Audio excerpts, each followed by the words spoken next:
Hi, it's Trina, your low-carb ketogenic lifestyle coach with the options, and this is what works for you Wednesday. Today we are covering the topic of intermittent fasting. We're going to talk about what intermittent fasting is, what is it good for, what types of fast there are, and how you can get started. So before we get started, make sure you like, share, and subscribe down below, and make sure you click that notification button so you are notified every time I drop a video on Wednesday. All right, let's go. So what is intermittent fasting? Simply put, it's an eating pattern that cycles between eating and not eating.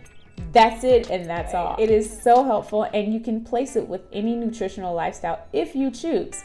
But most likely, the best lifestyle to really pair it up with is the ketogenic low-carb lifestyle, because it just kind of flows together very well. Now, what is it fasting good for?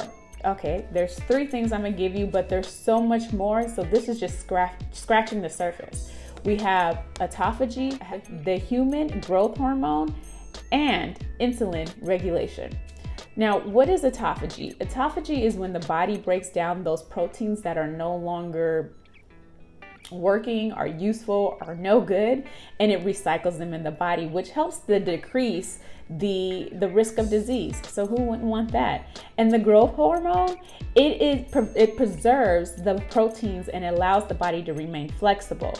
So this helps with cell growth or regeneration, and it is effective with fat burning. Again, another thing we want to use. And then insulin regulation means that our blood sugars are not gonna shoot up on us. So these are some reasons why intermittent fasting is so helpful on the body. Now, there are many options of starting fasting.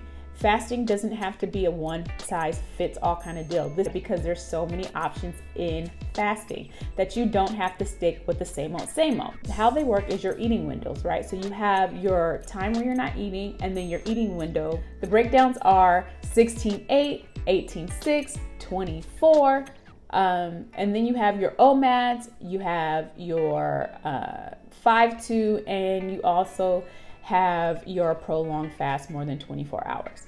Now, they all serve good purposes and they all do great things, but it really is up to you what works. So let me just explain how a 16-8 fast works. That means 16 hours of your day you will not be eating. And yes, that includes sleeping hours. That's why they try to do it and couple it up with your sleeping time, so you're legit not staying up all day, not eating. And then 8 hours, that is your eating window. And in those 8 hours, you want to get in as much as you can, your calorie intake, and hit your macros.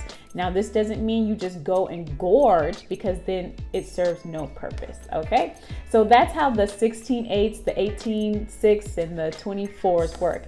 Now you have your 5-2s. Your 5-2 means that you're gonna eat regularly, eat your regular intake of food or macros for 5 days straight, and then 2 days you will be, or it doesn't have to be 5 days straight, but for 2 days you will be eating.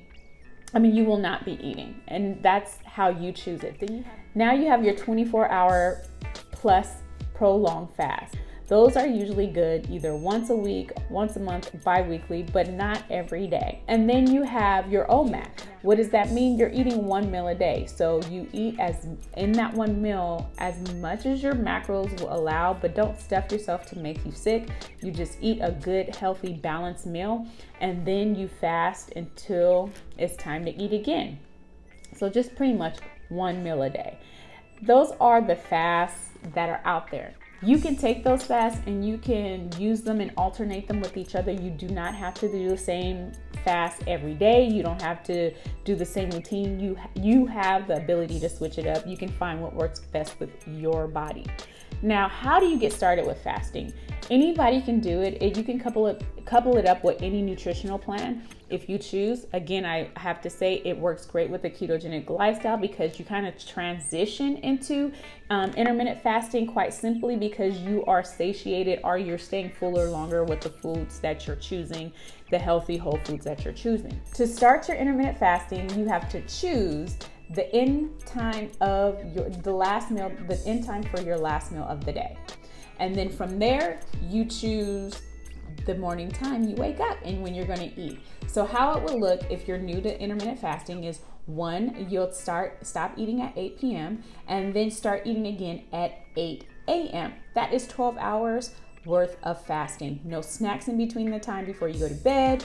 It is from 8 to 8. And you will just push back your eating time at half an hour to an hour from the last time you ate. So if you eat at 8 a.m. today, you go to bed at 8 p.m. and you eat at 8 a.m. today, then tomorrow you'll start eating at 8:30, the next day 9 a.m. and then every day until you reach your goal of fasting windows that you want, or every other day, every other week, every week, whatever works best for you until you get to the fasting window you prefer. And that's how you build into your fasting, your on and off fasting windows, right? So I hope that helps. But again, this is what works for you. Choose the fasting way that you want. Nobody's judging. Let me know in the comments, have you started intermittent fasting? Have you tried it? Do you like it? Are you going to pick it up? That is something I would like to know. Other than that, make sure you like, share, and subscribe down below. I am Trina, your low-carb ketogenic lifestyle coach that brings you the options every Wednesday. You have a good one. Bye.